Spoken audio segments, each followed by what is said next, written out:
Thank you, Mr. Chairman, and I thank our witnesses for being here today. Ms. Koselleck, the Payment Integrity Information Act codified the Do Not Pay initiative, which provides agencies with access to certain databases that can assist in preventing improper payments and requires a review of the available databases prior to the release of funds. Despite this requirement, it is unclear that agencies are utilizing the Do Not Pay system.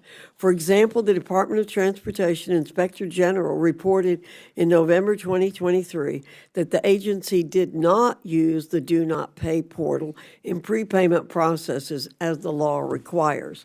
In your opinion, why do agencies not use all the tools at their disposal to prevent improper payments, and do you believe that there are ways to improve the Do Not Pay system?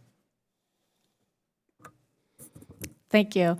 Yes, I think there are ways to improve the Do Not Pay system. As I mentioned, making sure that full death master file is in there and that all relevant data sources are in there is key to making sure that that source of information is as complete and reliable as it can be. A way that to encourage agencies to use it is really to think about how you would do reporting, I think. Right now, agencies kind of report on the back end of what went wrong. Thinking about how you would have agencies report about preventing. So for instance, the Do Not Pay system and Treasury payment integrity tools can flag payments that potentially would have indicators that they may be improper. However, as noted, it really is up to the agencies to make decisions about whether a payment will be made.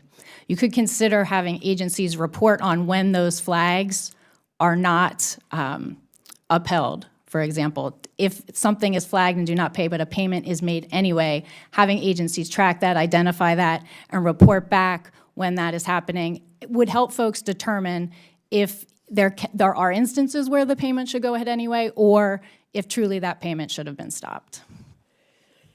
Let me follow up with another question for you and Mr. Diefenbach.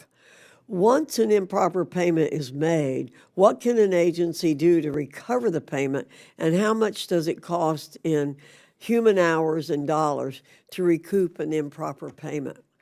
First, you, Ms. Koselleck. Sure. There are requirements for agencies to attempt to recover improper payments, and I believe it's up to the agencies to determine when it's cost beneficial to do so.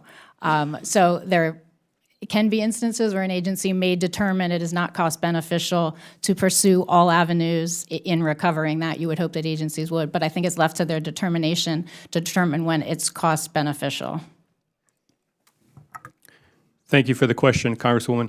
Agencies have a number of options for trying to recover improper payments. There are administrative possibilities, options. The Congress did just pass the Administrative False Claims Act in December, which is a significant new tool for agencies and OIGs to work with jointly that allows agencies to go through a very rigorous process where they can then recover funds and damages in some instances.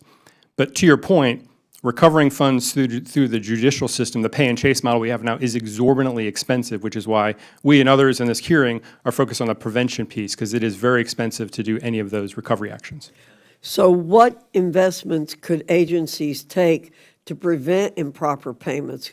Could investments in artificial intelligence help lower the improper payment rate? What we want to do is not have the payment go out to begin with by using what's available to the agencies now. So I'll start with you, Mr. Diefenbach. Yes.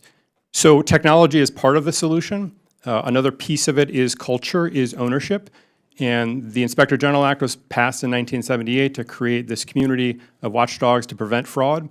However, before 1978 and today, the agencies have the primary responsibility to do those things, to resource things properly, to exploit technology, as you just mentioned, and to ensure that they're doing good risk assessments and they're following through on those to make sure they're mitigating the biggest risks in their programs. Ms. Koselleck, any further comments?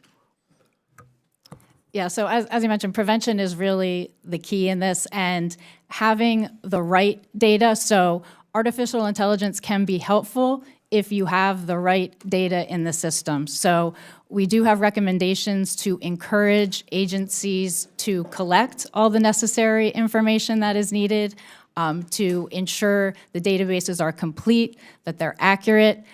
If you're using artificial intelligence and other data mining tools, but you have inaccurate or unreliable data in the systems, that is not going to be very helpful.